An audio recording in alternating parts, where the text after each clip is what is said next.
Yesu nashimwe nanone bene data aka kanya keza nanone nge kuba ikaze. Yesu nashimwe, Yesu nahabwa icyubahiro. Imana ishimwe cyane ko ikiri kumwe natwe, ineza yayo ikiri kumwe natwe, ko tukiri bazima, izina ryahabwa icyubahiro. Turakomeje n'ubundi na Matayo igice cya 23.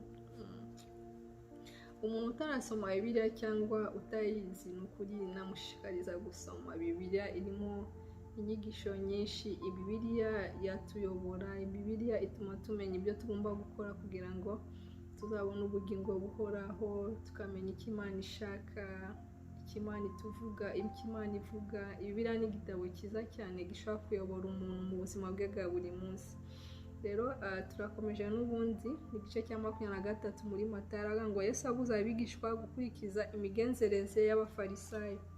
Maze Yesu avugana n'iteraniro ry'abantu n'abigishwa be ati, abanditsi n'abafarisayo bicaye ku ntebe ya Mose. Nuko rero ibyo bababwira byose mubikore mubiziririze, ariko imigenzo yabo mwe kuyikurikiza, kuko ibyo bavuga atari byo bakora. Bahambira imitwaro iremereye idaterurwa, bakayihekesha abantu ku ntugu, ariko ubwabo ntibemere kuba bayikozaho n'urutoki rwabo. Ahubwo imirimo yabo yose bayikorera kugira ngo abantu babarebe. Impapuro bambara zanditsweho amagambo y'Imana bazagura, bakongera incunda z'imyenda yabo, kandi bakunda imyanya y'abakuru mu birori n'intebe z'icyubahiro mu masinagogi, no kuramukirizwa mu maguriro, no kwitwa n'abantu rabi. Ariko mwebweho ntimuzitwe rabi, kuko umwigisha wanyu ari umwe, namwe mwese muri abavanzimwe. Kandi ntimukagire umuntu wo mu isi mwita data, kuko so ari umwe, ari uwo mu ijuru. Kandi ntimuzitwe abakuru, kuko umukuru wanyu ari umwe, ari Kristo. Ahubwo uruta abandi muri mwe ajye aba umugaragu wanyu. Uzishyira hejuru azacishwa bugufi, uzicisha bugufi azashyirwa hejuru. Hari umurongo untangaje cyane mo hano, uyu murongo wa 9 uravuga ngo kandi ntimukagire umuntu wo mu isi mwita data, kuko so ari umwe, ari uwo mu ijuru. Wow!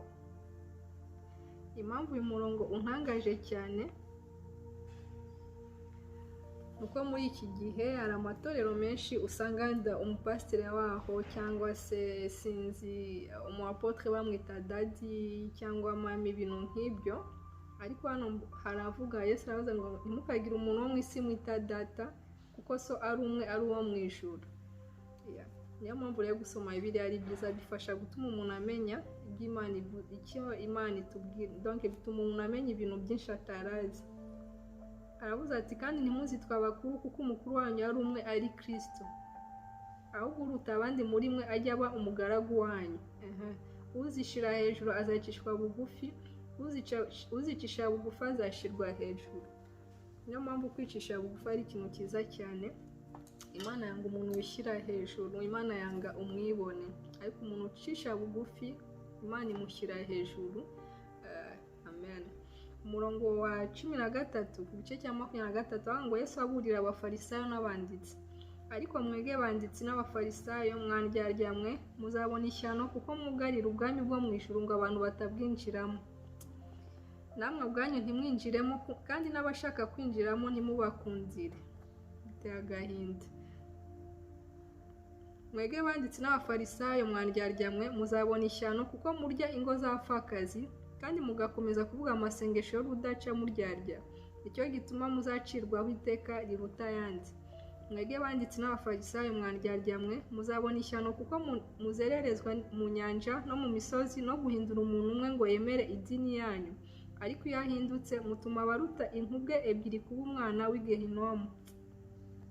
Mwabarandasi bahumye mwe, muzabona ishyano mwega abavuga muti urahiye urusengero ntacyo bitwaye.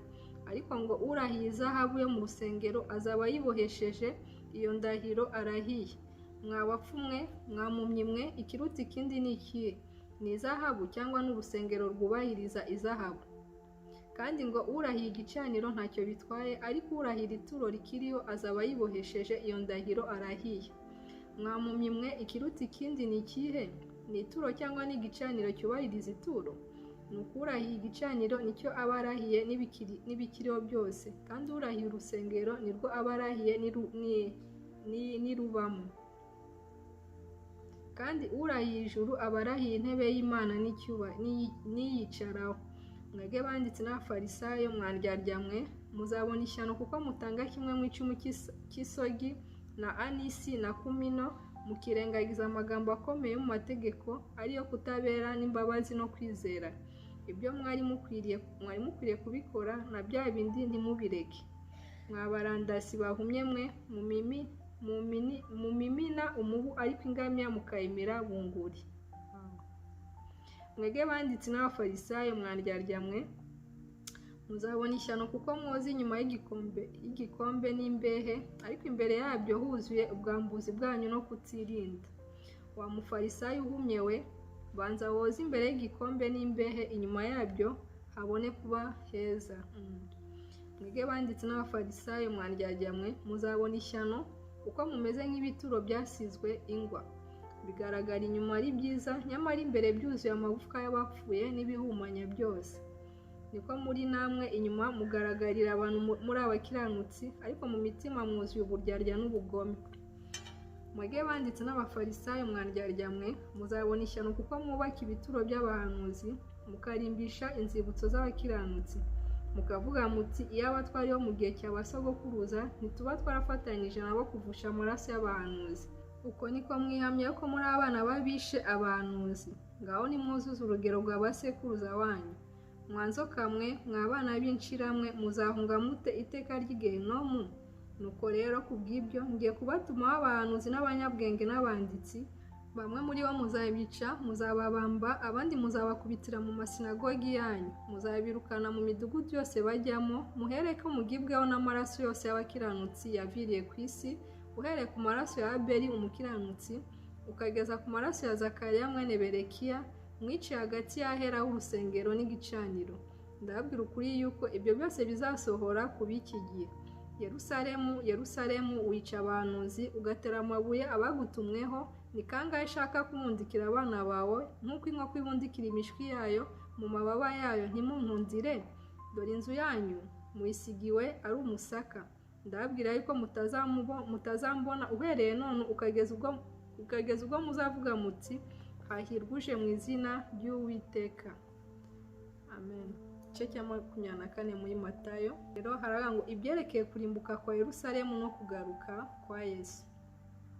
Yesu asohoka mu rusengero, akigenda abigishwa be baramusanga, bashaka kumwereka imyubakire y'urusengero. Arababwira ati, ntimurebe ibi byose? Ndababwira ukuri yuko aha hatazasigara ibuye rigeretse ku rindi ritajugunywe hasi. Yicaye ku musozi wa Elayono, abigishwa be baza aho ari biherereye, baramubaza bati, tubwire ibyo bizaba ryari, n'ikimenyetso cyo kuza kwawe n'icy'imperuka y'isi ni ikihe? Yesu arabasubiza ati, mwirinde hatagira umuntu ubayobya, kuko benshi bazaza bita izina ryanjye bati ni jye Kristo, bazayobya benshi. Amen. Ahangaha Yesu avuga ngo twirinde abatuyobya, kuko abantu benshi bazaza biyitirira izina rye bavuga ngo ni jye Kristo, ariko ntago bizaba ari byo, ngo bazayobya benshi. Bivuze ngo abantu benshi bazabyemera cyangwa bakurikire. Muzumva iby'intambara n'impuha z'intambara, mwirinde mudahagarika imitima, kuko bitazabura kubaho, ariko imperuka izaba itaraza. Ishyanga rizatera irindi shyanga, n'ubwami buzatera ubundi bwami. Hazaba inzara n'ibishitsi hamwe na hamwe, ariko ibyo byose bizaba ari itangiriro ryo kuramukwa. Ni ukuvuga ngo ibintu byose tubona byabayeho mu myaka yashize, inzara, intambara, ni ibintu byose Yesu yahanuye avuga ati ntibikadutera ubwoba kuko bitazabura kubaho, kandi ko ari itangiriro ryo kuramukwa. Ibyo byose bizaba ari itangiriro ryo kuramukwa. Ubwo nibwo bazabagambanira ngo mubabazwe, ndetse bazabica, muzangwa n'amahanga yose abahora izina ryanjye. Nibwo benshi bazasubira inyuma, bazagambanirana bangane. Amen. Iki ni igice ndagikunda cyane pe. N'abahanuzi benshi b'ibinyoma bazaduka bayobye benshi. Abahanuzi b'ibinyoma tubona benshi cyane muri iki gihano, hafi ya bose abantu benshi basigaye barigiza abahanuzi, kandi mu by'ukuri ukabibona ko ari abahanuzi b'ibinyoma. Ibyo bahanura ari ibinyoma, bafite izindi nyungu bakurikiye inyuma.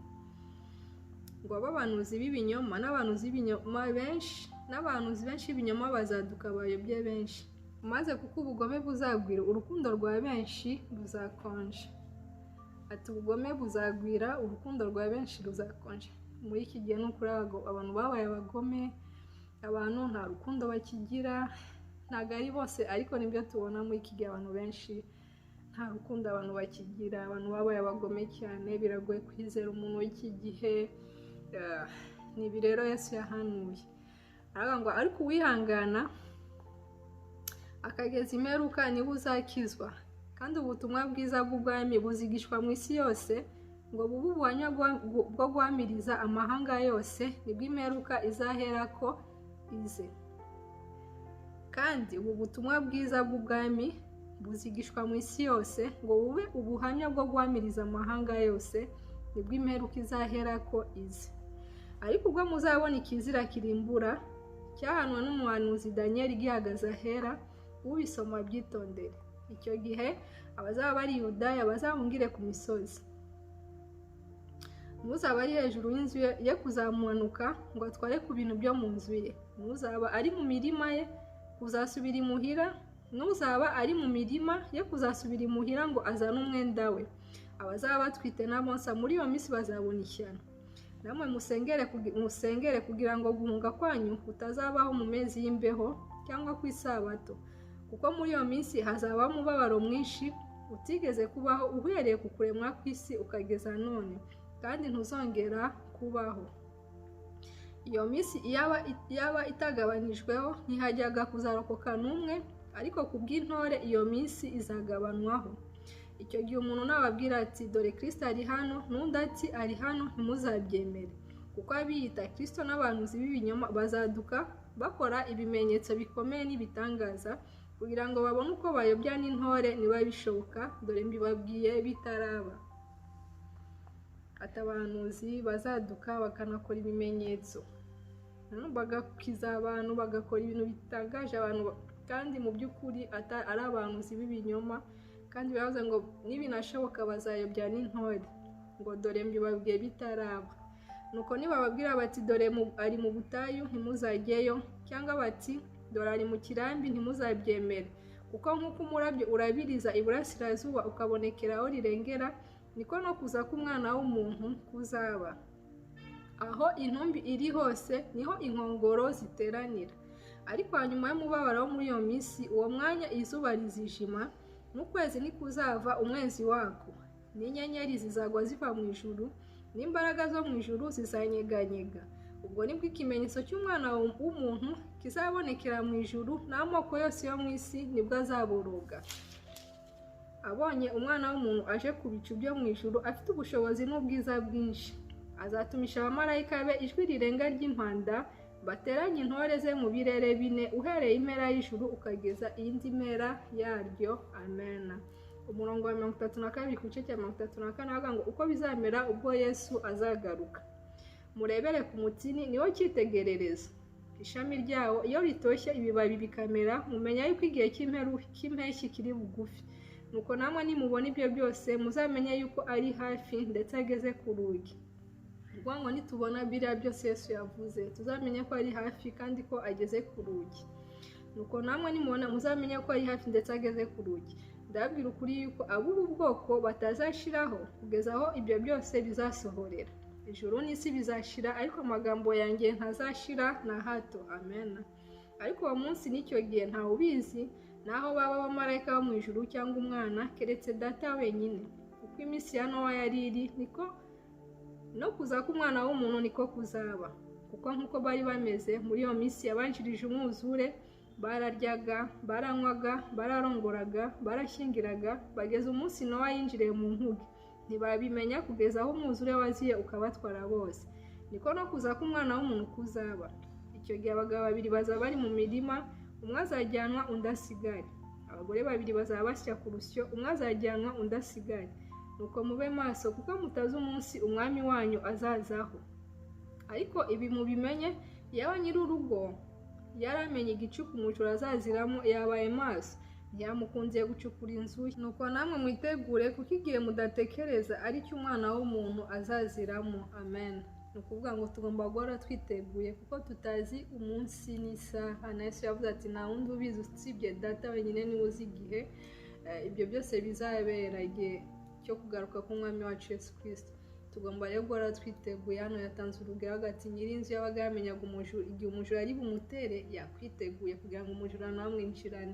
Aratubwira ati nk'uko byahoze mu gihe cya Nowa, abantu bararyaga, baranywaga, barishimishaga, bakoraga amakwe kugeza igihe Nowa yinjiriye mu nkuge ntibabimenya, arinda umwuzure uba batarabimenya. Ariko rero natwe Yesu yaduhaye ibimenyetso byinshi turabibona muri iki gihe, byinshi hafi ya byose, ubugome mu bantu, uburyo nta rukundo ruri mu bantu, inzara, ibyorezo, ibiki byose hano barabivuga. Rero bene data, reka dore twitegura kuko tutazi umunsi n'isaha. Biranashoboka ko umuntu wava no muri uno mubiri yose ataragaruka, nabyo ni ikindi kibazo. Rero tugomba guhora twitegura, yaba kwitegura kubw'umwami wacu Yesu Kristo azagaruka, no kuba umuntu umwanya wari wose yaba muri uyu mubiri. Niyo mpamvu tugomba guhora twitegura buri segonda, buri munota, tukahora twiyeza, tukamakinga sure yuko uramutse aka kanya uvuye hano wabona ubugingo buhoraho. Rero reka dukomeze n'umurongo wa 45 ku gice cya 24 ngo umugani w'abagaragu babiri. Mbese ninde mugaragu ukiranuka w'ubwenge shebuja yasigiye abo mu rugo rwe kubagerera igerero igihe cyaryo? Umugaragu arahirwa shebuja naza agasanga abikora. Ndababwira ukuri yuko azamwegurira ibintu bye byose. Ariko umugaragu mubi niyibwira mu mutima we ati databuja aratinze, maze agatangira gukubita abagaragu bagenzi be no gusangira n'abasinzi, shebuja wo mugaragu azaza umunsi atamutegereje n'igihe atazi, amucemo kabiri, amuhanane n'indyarya, niho bazaririra bakahekenyera amenyo. Igice cya 25 ngo umugani w'abakobwa 10. Icyo gihe ubwami bwo mu ijuru buzagereranywa n'abakobwa 10 bajyanye amatabaza yabo bajya gusanganira umukwe. Ariko muri abo 10 5 bari abapfu, abandi 5 bari abanyabwenge. Abapfu bajyanye amatabaza yabo ntibajyana n'amavuta, ariko abanyabwenge bo bajyana amavuta mu mperezo zabo hamwe n'amatabaza yabo. Umukwe atinze bose barahunikira barasinzira. Ariko nijoro mu gicuku habaho urusaku ngo umukwe araje, nimusohoke mumusanganire. Maze abakobwa bose barahaguruka baboneza amatabaza yabo. Abapfu babwira abanyabwenge bati nimuduhe ku mavuta yanyu kuko amatabaza yacu azima. Ariko abanyabwenge barabahakanira bati oya ntiyadukwira twese, ahubwo nimujye mu bahanjuzi muyigurire. Bagiye kugura umukwe araza, abari biteguye binjirana nawe mu bukwe, urugi rurakingwa. Hanyuma abakobwa bandi nabo baraza barahamagara bati nyakubahwa dukingurire. Nawe arabasubiza ati ndababwira ukuri yuko ntabazi, nuko mube maso kuko mutazi umunsi cyangwa igihe. Ni ukuri tugomba guhora turi maso kuko tutazi umunsi cyangwa igihe, tutazicuza nk'aba bakobwa 5 b'abapfu. Umurongo wa 14 ku gice cya 25 ngo umugani w'abagaragu bahawe italanto. Bizaba nk'iby'umuntu wari ugiye kuzindukira mu kindi gihugu, ahamagara abagaragu be abasigira ibintu bye. Aha umwe italanto 5, undi amuha 2, undi amuha 1, uko umuntu ashoboye arazinduka. Uwo mwanya uwahawe italanto 5 aragenda arazigenza, agenzuramo izindi talanto 5. N'uwahawe 2 abigenza atyo, agenzuramo izindi 2. Ariko uwahawe 1 aragenda acukura umwobo ahishamo italanto ya shebuja. Maze iminsi myinshi ishize, shebuja wabo bagaragu araza abarana nabo umubare w'ibyo abasigiye. Uwahawe italanto 5 araza azana izindi talanto 5 ati databuja wansigiye italanto 5, dore nazigenzuyemo izindi talanto 5. Shebuja aramubwira ati nuko mugaragu mwiza ukiranuka, wakiranutse mu bike nzakwegurira byinshi, injira mu munezero wa shobuja.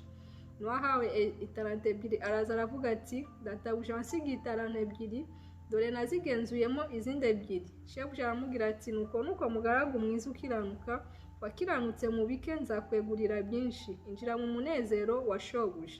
N'uwahawe 1 araza aravuga ati databuja nari nzi ko uri umunyamwaga, ko usarura aho utabibye, ko uhunika ibyo utagosoye. Ndatinya ndagenda mpisha italanto yawe mu butaka, dore ngiyo ibyawe urabifite.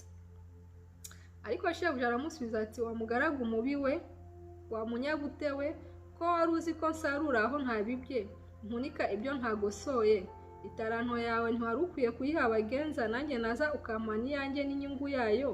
Niko nimuyimwake muyihe ufite itaranto 10, kuko ufite wese azahabwa akarushirizwaho, ariko udafite azakwa n'icyo yari afite.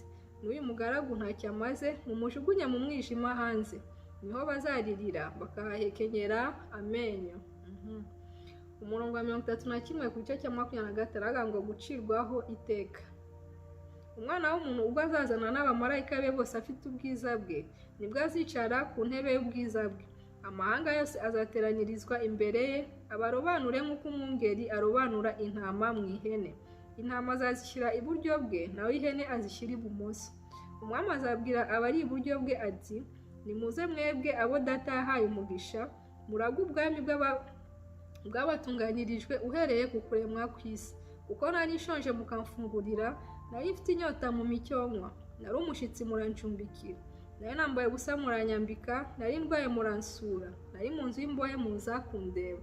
Abakiranutsi bazamubaza bati, mwami, twakubonye ryari ushonje turagufungurira, cyangwa ufite inyota tuguha icyo unywa? Kandi twakubonye ryari uri umushyitsi turagucumbikira, cyangwa wambaye ubusa turakwambika?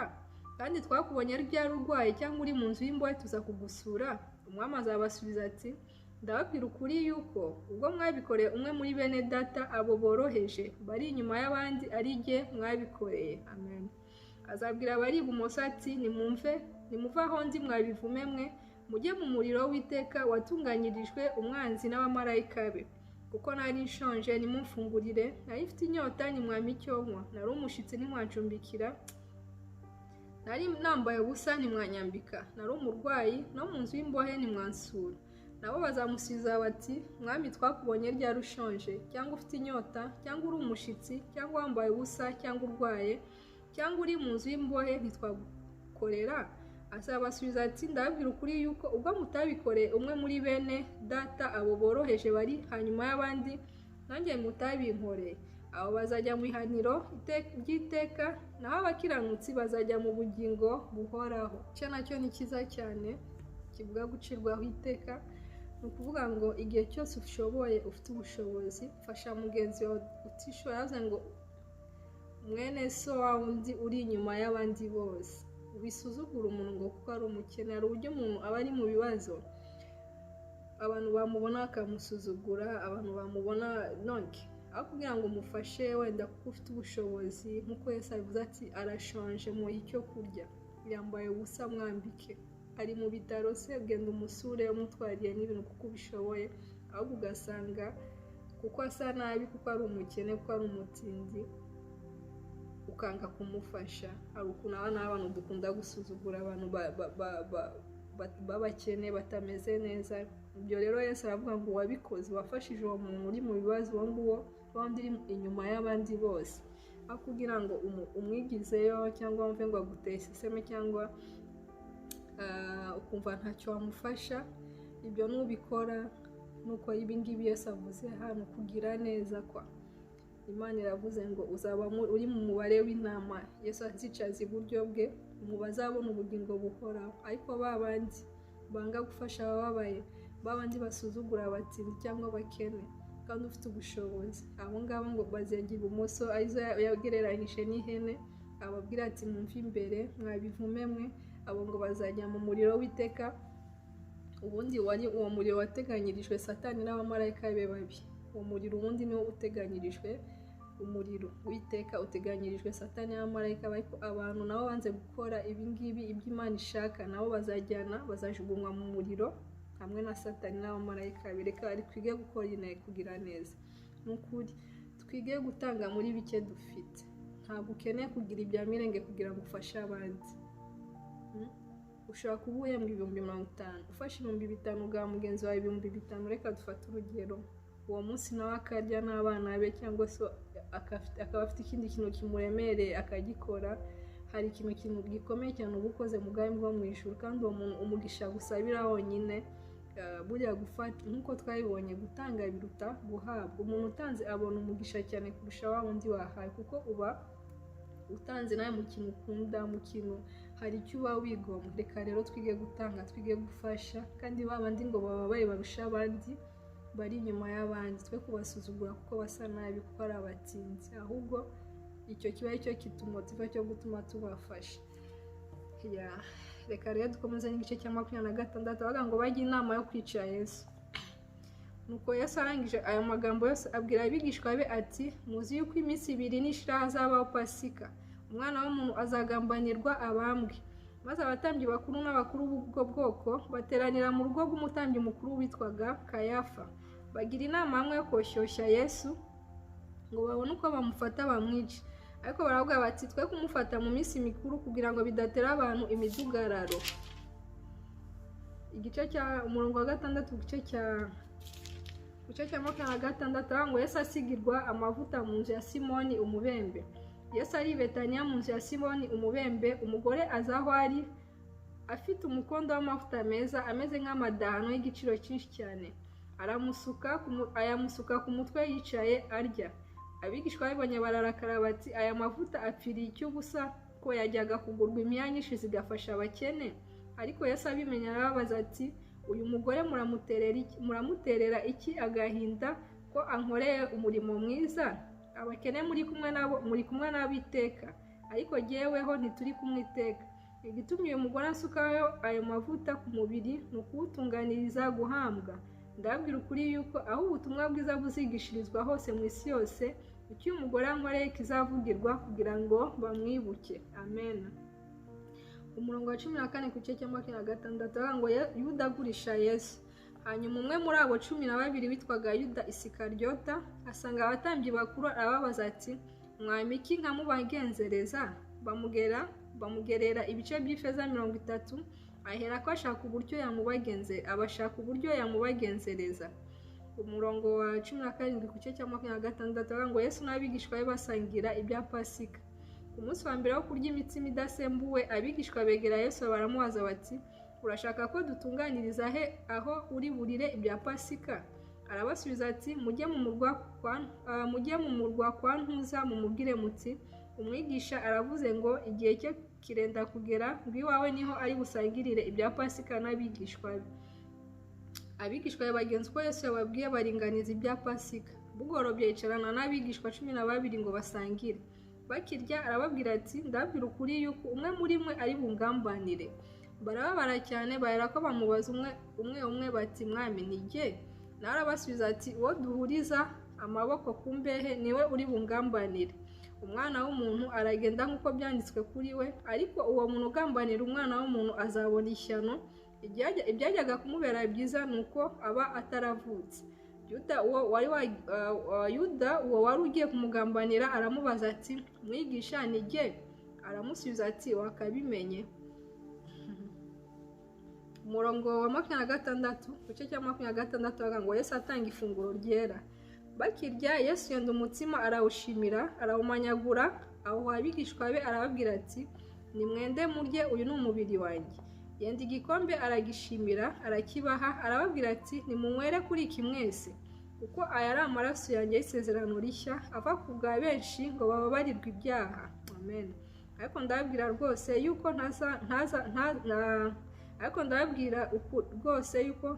ntazanywa ku mbuto z'imizabibu, mpereye none nkageza umunsi nzasangirira namwe vino nshya mu bwami bwa Data. Amen.